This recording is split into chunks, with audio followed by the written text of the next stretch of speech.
दिल्ली सिर्फ एक शहर नहीं, खबरों का नगर है। हर इमारत, हर दीवार कोई न कोई दास्तान छुपाए हुए हैं। लेकिन एक किला ऐसा है जो न शोर मचाता है और ना ही खामोश होता है। वो बस देखता है। उस शाम को जब एक सम्राट सीढ़ियों से लुढ़कता हुआ अपने अंजाम तक पहुंचा। ये कहानी है हुमायूं की, एक ऐसा बादशाह जिसने आधी जिंदगी हारते हुए बिताई और जब जीता तो इतिहास ने उसे जिंदा नहीं छोड़ा। बात है 1530 की। बाबर की मौत के बाद दिल्ली की गद्दी पर उसका सबसे बड़ा बेटा बैठा, जिसका नाम था नसरुद्दीन मोहम्मद हुमायूं। उम्र मात्र 23 साल, अनुभव नगण्य यानी कुछ भी नहीं। उसने अपने भाइयों को जागीरें दी। कई लोग कहते हैं वो दिल से बादशाह था, दिमाग से नहीं।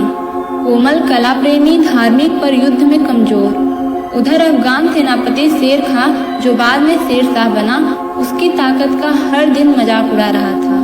1540 में कन्नौज की लड़ाई में शेर शाह से हारने के बाद हुमायूं भटकता रहा। कभी सिंध की रेगिस्तानी रेत में, कभी ईरान के शाह के दरबार में, तो कभी अपने ही भाइयों की धोखेबाजी के सामने। उसकी बीवी हमीदा बानो गर्भवती थी और एक गुफा में अकबर को जन्म दिया। एक सम्राट जिसका बेटा जंगलों में पैदा हुआ, क्या इससे ज्यादा त्रासद कुछ हो सकता है? 15 साल बाद 1555 में हुमायूं फारसी ताकत और वफादार सेनापतियों के सहारे दिल्ली लौटा। अब वह वही हुमायूं नहीं था जो 1540 में हारा था। वो थका हुआ, परिपक्व और आत्मनिरीक्षण से भरा हुआ था। उसने सिकंदर शाह सूरी को हराया और दिल्ली पर पुनः कब्जा कर लिया। पुराना किला जो अब तक सूरी साम्राज्य का था, एक बार फिर मुगलों के अधीन आया। हुमायूं ने किले में सबसे ऊंची जगह चुनी, शेर मंडल, एक 8 कोणीय इमारत जो किताबों का भंडार था।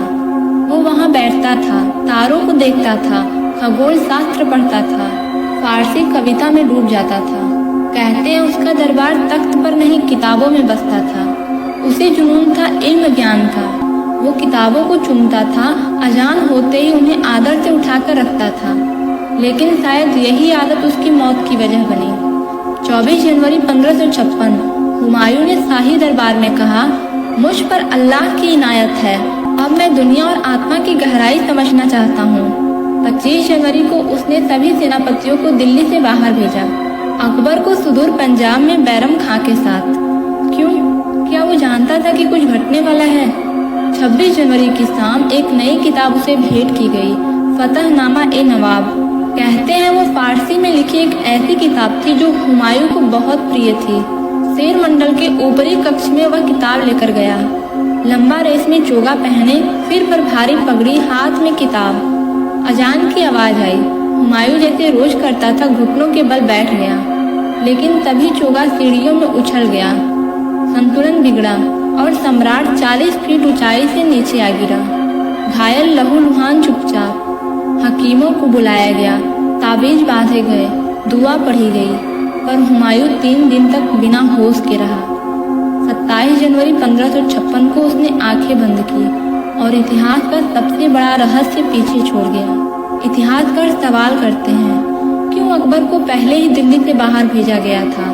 क्यों सिर्फ एक सेवक उसके साथ ऊपर गया था? क्या चोगा सच में फिसलने की वजह बना या हुमायूं को किसी ने धक्का दिया? कुछ कहते हैं उसके दरबार में कुछ लोग नहीं चाहते थे कि वो ज्यादा जिए। क्या ये एक सॉफ्ट कॉप था, एक षड्यंत्र जो किताब और अजान की आड़ में छुपा दिया गया? हुमायूं को बाद में लाहौर और फिर दिल्ली में दफनाया गया।